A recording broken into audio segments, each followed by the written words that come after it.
The garden with no exit. Jake opened his eyes slowly. His head hurt, and his body felt heavy. The last thing he remembered was his spaceship shaking, alarms blaring, and a bright flash. Now everything was quiet. He sat up. Around him was the most beautiful place he had ever seen. Strange trees with silver leaves moved gently in the air. Flowers glowed softly in blue, purple, and gold. The air was warm, and sweet smells floated all around. Small creatures with wings flew past him, shining like tiny stars. It looked like a dream. But Jake knew it was not Earth. He touched his arm. No injury. His spacesuit was gone. He was wearing soft clothes made of silk-like fabric. Someone, or something, had taken care of him. "Hello," he called out. "Is anyone here?" No answer. He walked slowly through the garden. The grass under his feet felt like a warm carpet. The plants bent slightly as if greeting him. Everything was too perfect, too quiet. Jake reached the edge of the garden. A tall wall made of smooth green stone surrounded the place. He tried to climb it, but the moment he touched the wall, something strange happened. Thick vines shot out from the ground and wrapped around his legs, pulling him back. He screamed, struggling. Then he heard a voice, not through his ears, but inside his mind. "Do not be afraid, little one. You are safe now. You belong here." Jake froze. "Who are you?" he asked aloud. No reply, just the soft wind and the strange, glowing flowers. He looked up at the sky. There was no sun, no moon, just a soft, endless purple light. "This can't be real," he whispered. But it was.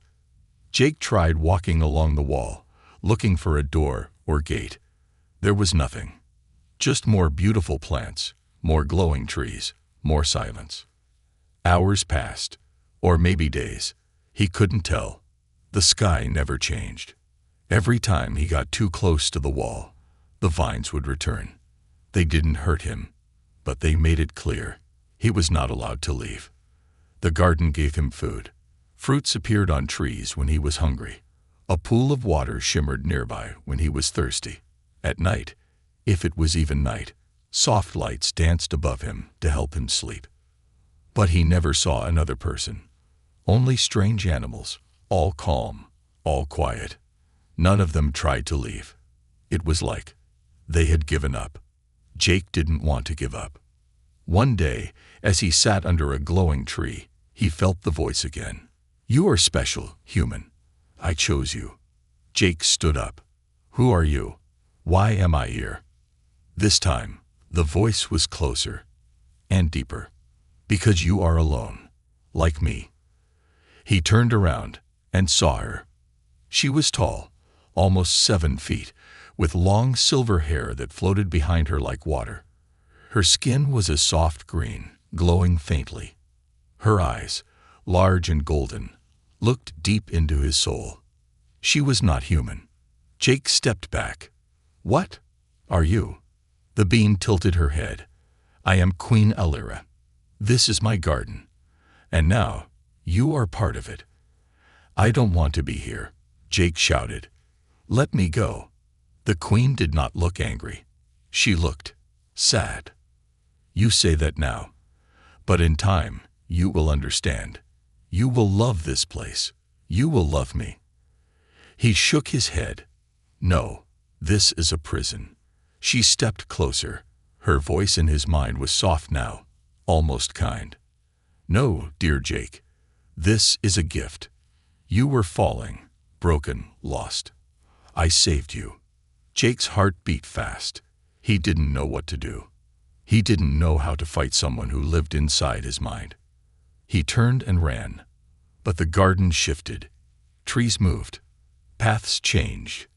And soon, he was back at the same tree. The queen was gone, but her voice remained. "You cannot run, human. You belong to me now." Jake fell to his knees, breathing hard. Trapped, alone, in a garden that loved him too much to let him go. And somewhere deep in that garden, something watched. Something even older than the queen. something that had seen many others like him before, and never let them leave. A queen's prison. Jake woke up to the sound of soft music. It wasn't coming from any instrument. It was coming from the flowers. They were humming a slow, sad song. The petals moved with the melody like they were dancing to it. Every day in the garden felt the same. There was no sunrise, no sunset, just that soft purple light everywhere. And the queen was always watching, not with eyes, but with her mind. Jake could feel her presence, like a warm shadow sitting on his shoulder. He had tried everything to escape. He climbed trees, dug into the earth with his bare hands, and even tried to swim across a small pond that seemed endless. But every path led him back to the same place. The tree with golden leaves, his prison marker. And each time he failed, the queen spoke again. "Don't hurt yourself, Jake. This place is your home now. You'll see." Jake hated her voice inside his mind. It was calm, gentle, but also cold. There was no emotion, no true kindness, just control. That day, Jake decided to stop eating the garden's food. Maybe it would force the queen to come speak with him in person. Maybe he could reason with her, or at least see her weakness. 2 days passed. He grew weak, but the garden didn't let him suffer. The trees changed, offering fruits with healing scents. The air itself turned thicker, sweeter, making it hard to resist breathing deeply. "Stop it," he shouted. "I don't want your help." The plants pulled back like they were hurt. Then she appeared again, Queen Alira. This time, she stood only a few feet away from him. "You are being foolish," she said. Her voice came from her mouth now, not his mind. She looked more alien today. Her long hands had glowing veins, and her eyes were like liquid gold. "I want to leave," Jake said firmly. "I know," she replied. "But you can't." "Why not? What do you want from me?" The queen looked down at her glowing hands. "You're not the first human to fall here, but you're the first I decided to keep." Jake's heart skipped a beat. "Wait, there were others." She nodded slowly. "Many. Most are gone now. Some tried to break the garden. They faded. Others stayed. They became part of the roots." Jake's skin went cold. "What do you mean, part of the roots?" Alira didn't answer. She just turned away and walked silently through the garden path, expecting him to follow. He did. She took him deep into the garden, where the light was dim. Here, the plants were older, darker. The trees were taller and twisted, and the flowers didn't sing. Everything was quiet. Even the air was heavy. In the middle of this part stood a statue, a tall, crumbling figure made of stone. But Jake saw something horrifying. It wasn't a statue. It was a body, a human skeleton covered in vines and moss. Its hands were held up, as if begging. Its skull turned toward the sky, mouth frozen open in a scream. Jake took a step back. "Is this what happens to people who say no to you?" "No," said Alira calmly. "This is what happens to those who do not understand me." Jake's fists clenched. "You're not a queen. You're a warden. This place is a cage." "I saved you," she whispered. "You were falling into the void. Your ship was broken. Your oxygen low. No one came for you. But I did. I gave you life. I'd rather be dead than live like this." Jake snapped. Her golden eyes glowed brighter, but she didn't get angry. Instead, she looked hurt. She reached out, and for a moment, her hand touched his chest, right over his heart. Jake felt a rush of energy, a memory not his own. Flashes of war, planets burning. The queen, standing alone in a ruined palace. Her people, gone. Her home, destroyed. She had built this garden not just to live, but to remember. And now he was part of that memory. Jake stumbled back, breathing hard. "You made this whole place out of sadness," he said. "You trapped yourself." The queen smiled softly. "And now, I have you, so I'm not alone anymore." He shook his head. I'm not your cure." She didn't reply. Instead, the vines around the skeleton slowly pulled it underground, hiding the truth once again. "Rest now," she said. "Tomorrow, I will show you something beautiful." Then she vanished. Jake stood there, heart pounding. This garden was not just a prison of vines and walls. It was a prison of the mind. Hers, and now maybe his too. He had to find a way out. But deep down, he feared something worse. What if the garden was already changing him, breaking her rules? Jake no longer trusted anything the garden gave him. Not the sweet fruit, not the soft paths, not the silent wind that touched his face like a ghost's hand. And he definitely didn't trust the queen. Every time she spoke, her words felt like honey poured over chains. Beautiful, soft, sticky, dangerous. But Jake was done listening. He had spent enough time walking in circles, living in a cage that smiled at him while keeping him locked inside. This morning, he made a decision. He would break the garden. Jake waited until the queen's presence faded from his mind. When she wasn't watching, when her thoughts felt distant, he moved quickly. He grabbed a broken piece of black stone he had found near the dead zone, where the plants didn't glow. It had sharp edges, heavy in his hand. It felt real, unlike most things in the garden that were too soft, too perfect. Jake walked to one of the large golden trees. He stared at it. It shimmered like it was made of sunlight. It gave off warmth like a gentle fire. But Jake didn't care. He raised the stone and struck the tree hard. Crack! The sound echoed like thunder. The tree shook. Leaves turned blue, then red, then dropped to the ground like dying stars. The garden reacted instantly. The ground rumbled. Vines exploded from the earth, wrapping around Jake's legs and arms. They didn't crush him, but held him tightly like a warning. Then came the voice. "Why do you hurt me?" It wasn't angry. It was disappointed. The queen appeared, stepping out of a beam of light like she had walked from another world. She didn't shout. She didn't scream.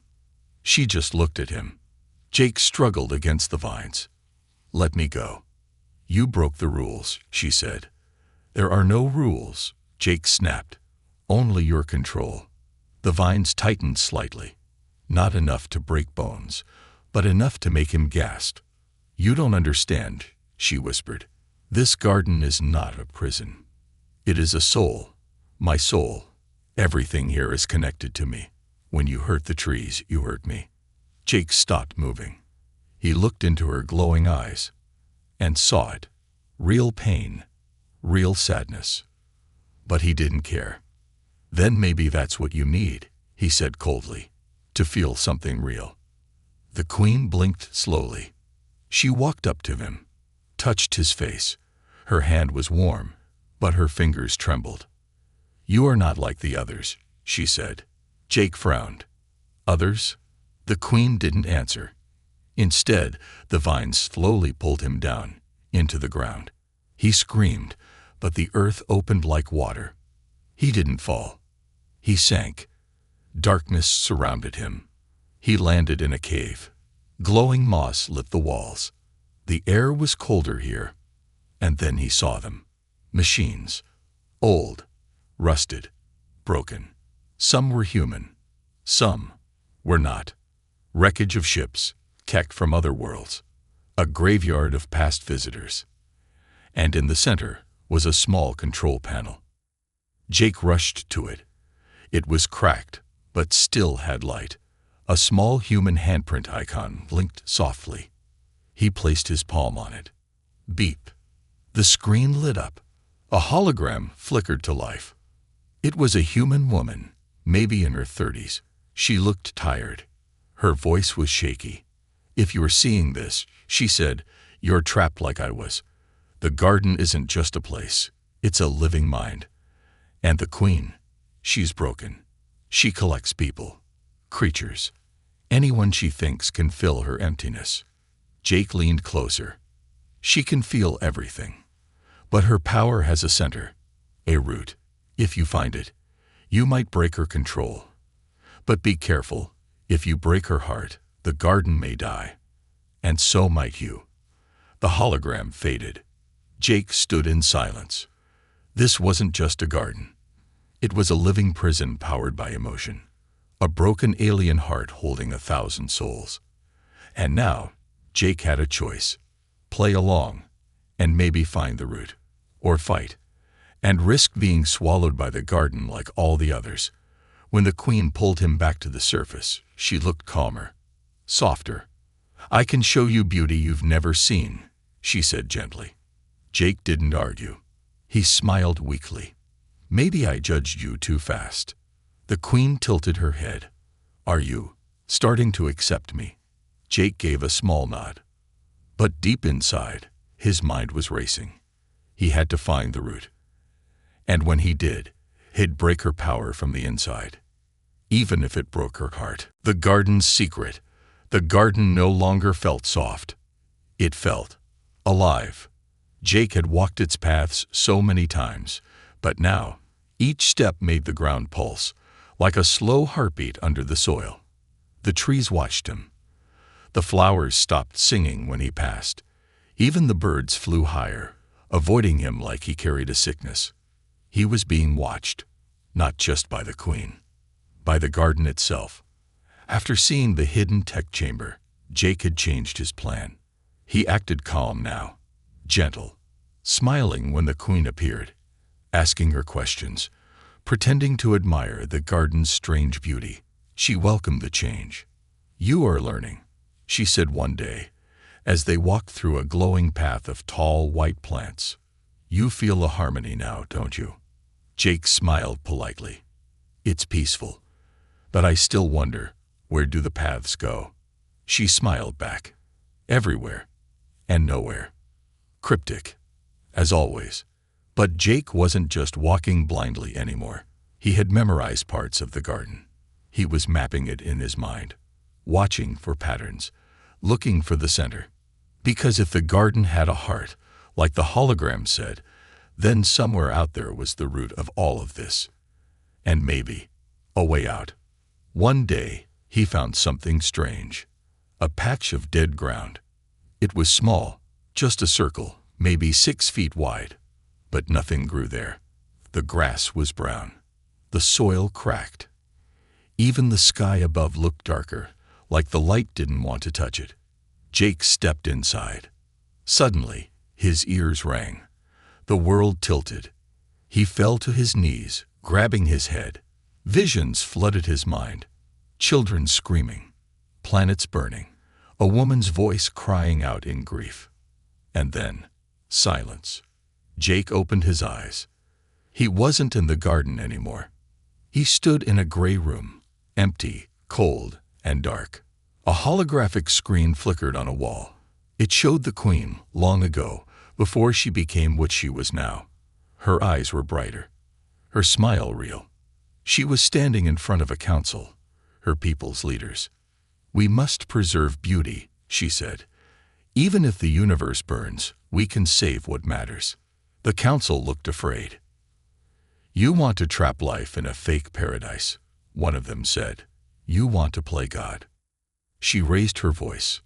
"No, I want to protect it. The stars are dying. Empires are falling. I can build something eternal." The screen went dark. Jake blinked. He was back in the garden. The dead patch of ground was still under his feet. He looked around and saw something half buried at the edge. He brushed away the dirt. A human boot. He dug faster. His hands touched something hard. A skull. He staggered back. Another one. And another. The dead zone wasn't empty. It was a graveyard. Jake couldn't breathe. This wasn't a peaceful garden. It was a trap for rare beings, and when they stopped being beautiful or interesting, they were buried here. He now understood. The queen didn't mean to be cruel, but she had lost her way. She didn't see Jake, or the others, as people. She saw them as art, as pieces of her perfect world. And if he failed to entertain her, he would end up just like them. He left the dead zone and returned to the garden paths. His hands shook, but his mind was clear. Find the root. Find the core. Break her hold. He began exploring the deep corners of the garden, places the queen never took him, places where the trees were taller and stranger, with bark like metal and leaves like glass. Then he found it. A wall, not made of vines or stone, but of light. It shimmered like water but didn't move. Behind it, he could see outlines of shapes, massive machines, lights blinking, maybe even a ship. Jake touched it. It burned. The wall rejected him. But he had seen enough. The garden was hiding something mechanical, buried behind its fake beauty. That night, the queen came to him. "You're tired," she said softly. "Let me help you sleep." Jake nodded. "Thank you." But inside, he was burning with questions. He needed answers. He needed the truth. And soon, he would ask the queen the one question she feared most. What happens to your favorites when you grow bored of them? Heartstrings and holograms. Jake woke with a plan. For weeks, he had tried to break the garden's walls with force, fighting vines, searching for doors, digging up secrets. But now he understood something deeper. The garden didn't run on power. It ran on emotion. And the queen, she wasn't just the ruler. She was the root. If he wanted to escape, he couldn't just fight her. He had to change her. That morning, he met her by the waterfall, where liquid light poured over smooth rocks, and birds made songs that no machine could create. "You're quiet today," she said gently. Jake nodded. "I've been thinking." "About Earth." He looked away. "Sometimes, but mostly, about you." The queen tilted her head, curious. Jake didn't lie. He told her bits of truth, stories from his life on Earth. How he loved the feeling of rain on his face. How he used to look up at the stars and wonder what was out there. How he missed the sound of real silence, the kind that comes between heartbeats, not from a garden that's always alive. The queen listened. Her golden eyes shimmered. "No one has spoken to me like this," she whispered. Jake smiled. Maybe no one dared to. She blinked slowly. "They feared me. Maybe they just didn't try to understand you." The words hit her like a soft blow. She looked away. Jake could feel it. He was getting closer. Over the next few days, he gave her more pieces of his humanity. He laughed. He shared old memories. He even cried once when telling her about his dog, Max, who died when Jake was just a boy. The queen had never seen tears before. She reached out and touched one that rolled down his cheek. "What is this?" she asked. "It's sadness," Jake said, "but also love. You can't have one without the other." The queen didn't speak for a long time. Then she said, "Come, I want to show you something." She led him to a hidden place, a part of the garden he had never seen. There, inside a circle of blue trees, stood a strange device. It wasn't made of wood or stone. It was metal, covered in soft vines, half buried in earth. But it pulsed faintly, still alive. "A memory chamber," she explained. "It stores my past." Jake looked at her. "Can I see it?" The queen hesitated. Then she nodded. She placed her hand on the device, and a beam of light shot into the air. A hologram began to form. The scene was haunting. The queen, before she was queen, stood in a silver city. Her people walked beside her, tall and elegant. They spoke in glowing tones, built with light and art. But then came fire. Ships from another world. War. Screams. The city burned. Her people fell. The young version of her knelt on the ruins, alone, whispering one word over and over. Beauty must survive. The scene shifted. She built the garden from broken tech, forgotten science, and her own DNA. She poured her grief into the roots. She linked her mind to the soil. She created a world that could never die, even if she did. Then she began collecting. Jake saw it all. creatures from other worlds, a dragon made of stars, a living cloud, a boy with silver wings. Each one brought her joy. Each one, in time, faded. She didn't kill them. She kept them. Until they withered from loneliness, until they asked to be free, until they stopped being beautiful and became part of the soil. The hologram faded. Jake sat in silence. His chest felt heavy. "You're not evil," he said quietly. "You're just afraid of being alone."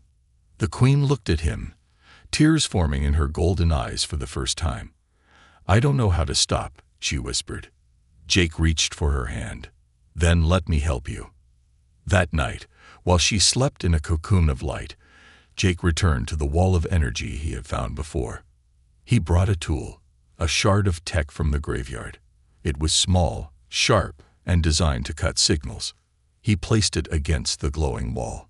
It hummed, buzzed, cracked, and then opened. Behind it lay a massive control chamber.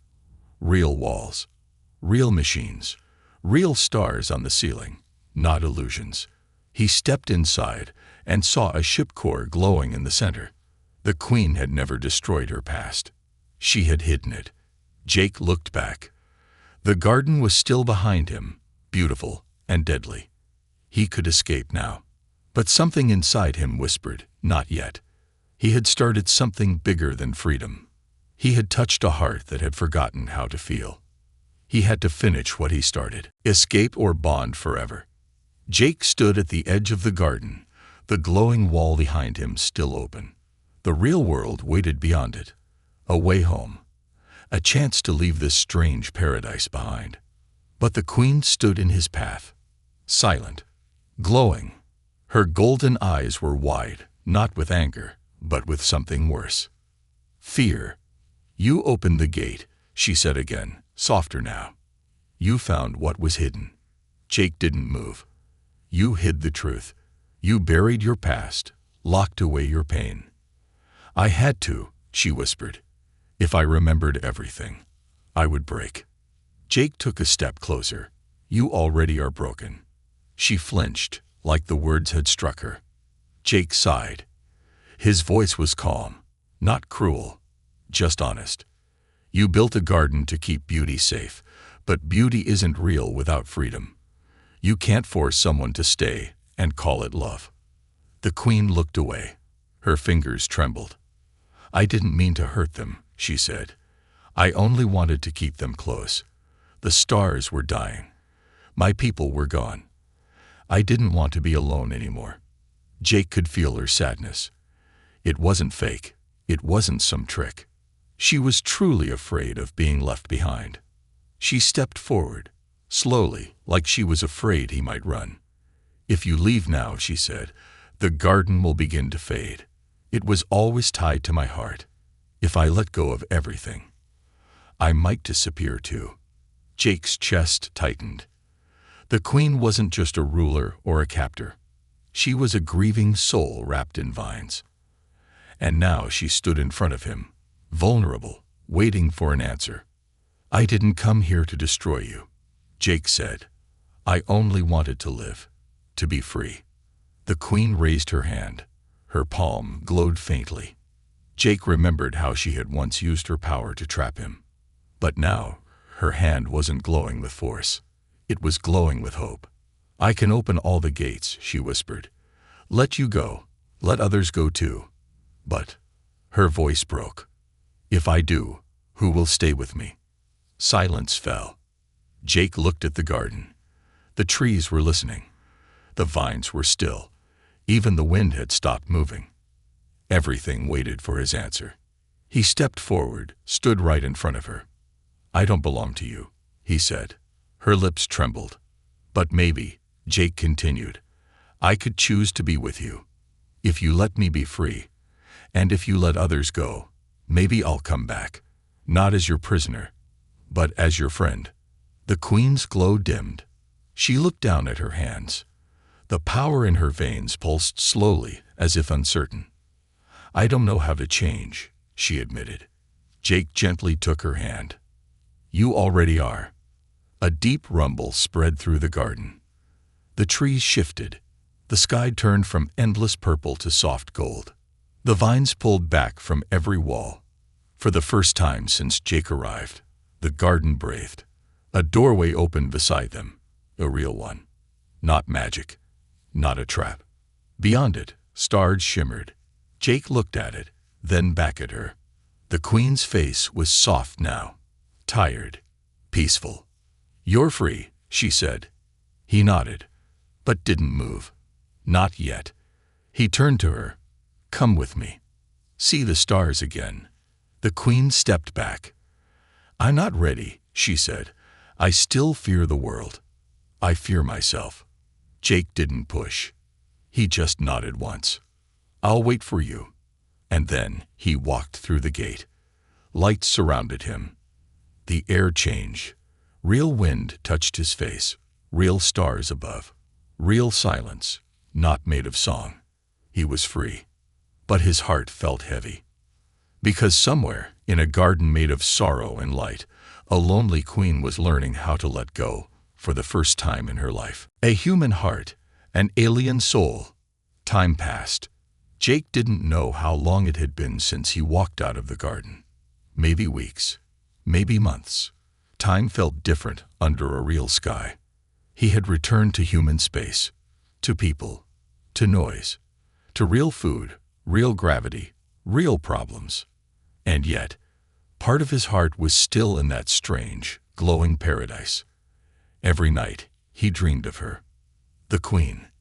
Alira.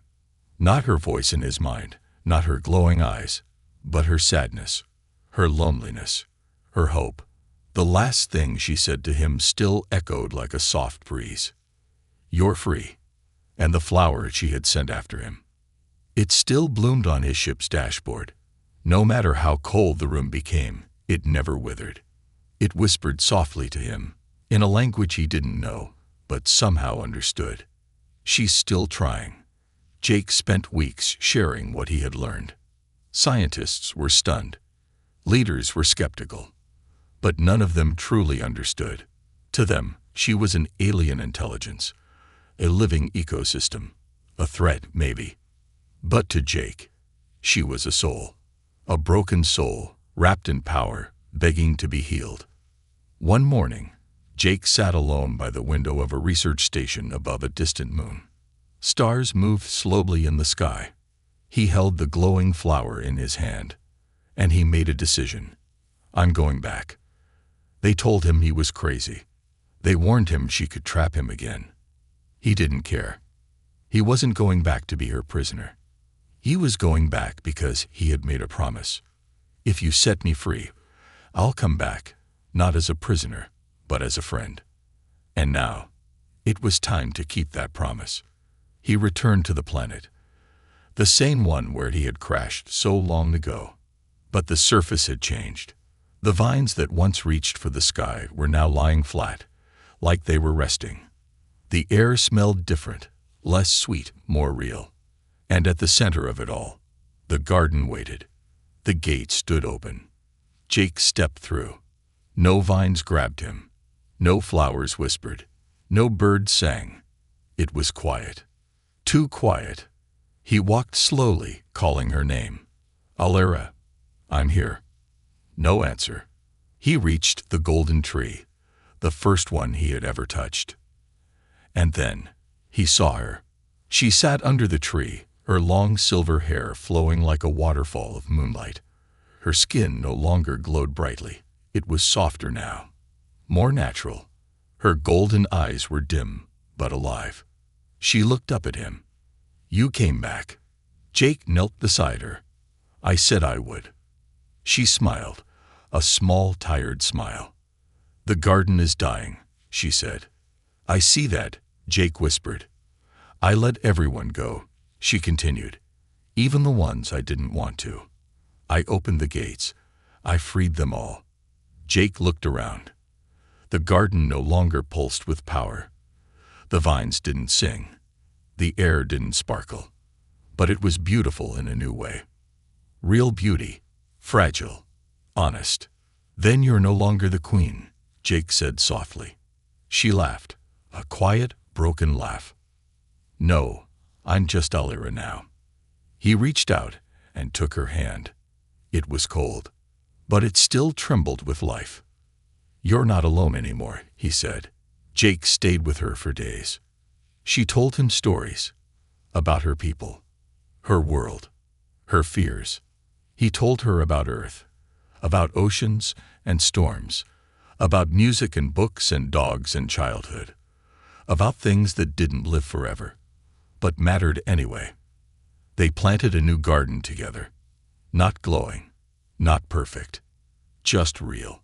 And one morning, as the sun rose over a quiet hill, the first natural flower bloomed, red and small, but full of life. Alira touched it with wonder. This one won't live forever, she said. No, Jake replied. But that's what makes it beautiful. Years later, people from many worlds came to see the garden. Not a trap, not a cage, but a place of healing. Alira walked beside them, not as a ruler, but as a guide. And by her side, always, was a man with tired eyes and a gentle smile. A man who had once been trapped and had chosen to stay.